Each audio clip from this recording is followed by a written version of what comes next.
কেমন হলো ছাত্রদের সমাবেশ? মার্চ ফর ইউনিটি এরকম একটা নাম তারা দিয়েছিলেন আজ। আমরা গতকাল থেকে জানি যে আজ আর এই সমাবেশে তাদের যে আলোচিত প্রক্লেমেশন সেটা আর হচ্ছে না। এরপরই বলা যায় যে এই সমাবেশ সম্পর্কে মানুষের আগ্রহ আর খুব বেশি থাকেনি। তারা মোটামুটি জানিয়েছিলেন কি করতে পারেন না পারেন, কিন্তু তারপরও যেটা হয়েছে যে বহু মানুষ ঢাকার বাইরে থেকে রওনা হয়েছিলেন বাস নিয়ে, তারা এসে হাজির হয়েছেন, ফলে তারা একটা সমাবেশ করেছেন, বক্তৃতা শুনেছি। আমি সবচেয়ে গুরুত্বপূর্ণ যারা আছেন তাদের কথা শুনলাম এবং কি টেক অ্যাওয়ে নিয়ে কয়েকটা কথা একটু বলতে চাই। একটাই আসলে গুরুত্বপূর্ণ জায়গা আছে, সেটা নিয়ে শেষে বলছি। তাদের বক্তৃতার মধ্যে মোটামুটি সরকারের বেশ সমালোচনা আছে, এক্সপেকটেশন আছে। সমালোচনা প্রত্যেকেই করছেন আইন শৃঙ্খলা রক্ষা নিয়ে, দ্রব্যমূল্য নিয়ে, সরকার কেন সিন্ডিকেট ভেঙে দিতে পারছে না, সরকারের ব্যর্থতা ইত্যাদি ইত্যাদি। আমরা সামনের দিনগুলোতে ইনফ্যাক্ট বৈষম্য বিরোধী ছাত্র আন্দোলন এবং জাতীয় নাগরিক কমিটির সদস্যদেরকে সরকারের বিরুদ্ধে আরও টাফ হতে দেখব। কারণ তারা যেহেতু একটা রাজনৈতিক দল করতে যাচ্ছেন এবং যেহেতু তাদের গায়ে কিংস পার্টির তকমা যুক্ত আছে, তাই তাদেরকে যথেষ্ট সরকারের সমালোচনা করে, বা অন্তত এভাবে যদি সরাসরি বলি, দেখিয়ে তাদের দলটা করতে হবে ওই তকমাটা ঝেড়ে ফেলার জন্য। তাদের তকমা দূর করা যাবে কি না সেটা ডিফারেন্ট আলোচনা, তারা সেই চেষ্টা করবেন যেহেতু উনি রাজনৈতিক দল হয়ে উঠতে চাইছেন।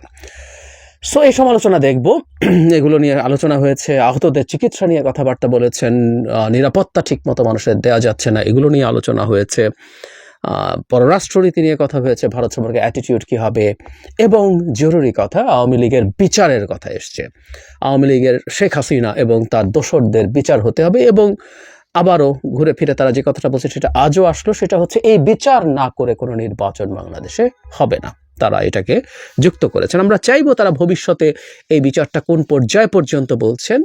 যদিও আমরা কিছুদিনের আগেই আমাদের আইন উপদেষ্টা তার বক্তব্য দিয়েছেন, তাতে আমরা দেখতে পেয়েছি, অ্যাটর্নি জেনারেলের বক্তব্য দেখতে পেয়েছি, সেখানে মোটামুটি একটা ধারণা পাওয়া গেছে যে এই বছরের মধ্যেই বিচার, মানে প্রাথমিক কনভিকশন হতে পারে, বিচার শেষ হতে পারে, সেটা রায় হতে পারে। সেটা যদি হয় তাহলে সরকারের যে ইলেকশনের অ্যালাইনমেন্ট, তার সাথে বিচার আর সাংঘর্ষিক কিছু তৈরি করছে না।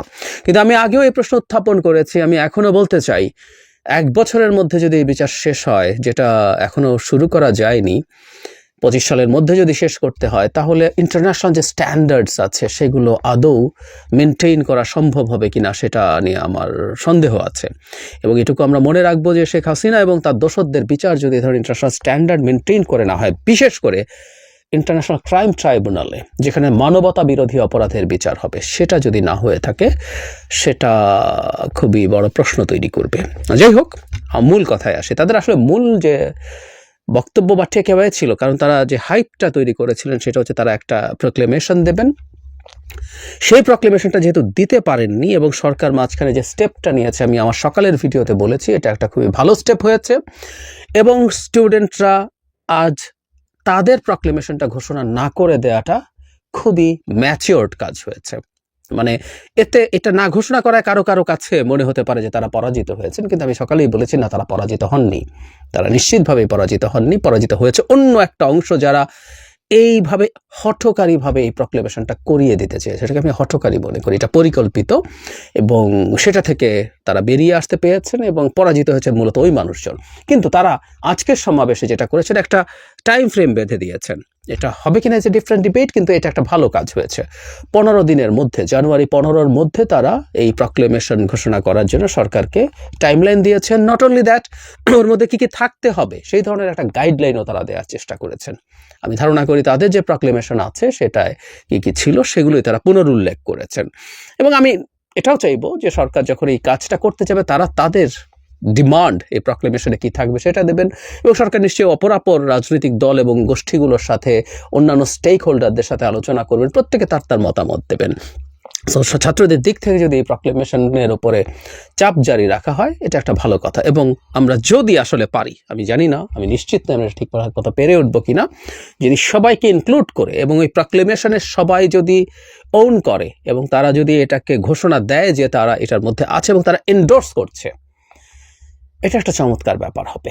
এটা একটা চমৎকার ব্যাপার হবে এবং ছাত্ররা এখন তাদের ভবিষ্যৎ রাজনীতির ক্ষেত্রে এই জায়গায় আসবে। এখন একটা জিনিস মনে রাখতে হবে, তারা যে খসড়া প্রক্লেমেশনটা তৈরি করেছিলেন তাদের এটা নিশ্চয়ই বোঝার ব্যাপার আছে যে হুবহু এটা আসলে হবে না। যখনই আমরা সর্বসম্মতভাবে কিছু করার চেষ্টা করি তখন সবগুলো পক্ষকেই বিভিন্ন ক্ষেত্রে ছাড় দেওয়ার মানসিকতা রাখতে হয়। আমি আশা করি ছাত্ররা সেই মানসিকতা রাখবেন এবং আবারও আমি আসলে মূলত এই ভিডিওতে সেই কথাটাই বলতে চাই, হঠকারিতার পাল্লায় যেন যারা না পড়েন। একটা গ্রুপ আছে, there are some people যারা মনে করছেন ছাত্রদের উপরে সওয়ার হয়ে তারা তাদের নিজস্ব কিছু এজেন্ডা এই রাষ্ট্র এবং জাতির উপরে চাপিয়ে দেবেন। ছাত্ররা যেন সেই ব্যাপারে সতর্ক থাকেন। তারা তাদের স্বার্থে, রাষ্ট্রের স্বার্থে, তাদের রাজনীতির স্বার্থে, তারাও এখন রাজনীতি করবেন, এই প্রক্লেমেশনের সাথে রাজনীতি আছে, সুতরাং তাদের রাজনীতির স্বার্থেও যতটুকু লাগবেই আবার যতটুকু ছাড় দেওয়া হয় তারা যাতে তাদের নিজের সিদ্ধান্তে কাজটা করেন, আমরা সেই জিনিসটা দেখতে চাই। আর যেটা শুনেছি বিভিন্ন মাধ্যমে জানতে পেরেছি, আমরা অনেকেই হতে জানি, এটা এই সমাবেশ নিয়ে বা এই প্রক্লেমেশন দেয়া থেকে পিছিয়ে আসা নিয়ে ছাত্রদের মধ্যে এক ধরনের বিভেদ তৈরি হয়েছে, সেটা বেশ খারাপ পর্যায়ে যাওয়ার পরিস্থিতিও তৈরি হয়েছিল গতকাল।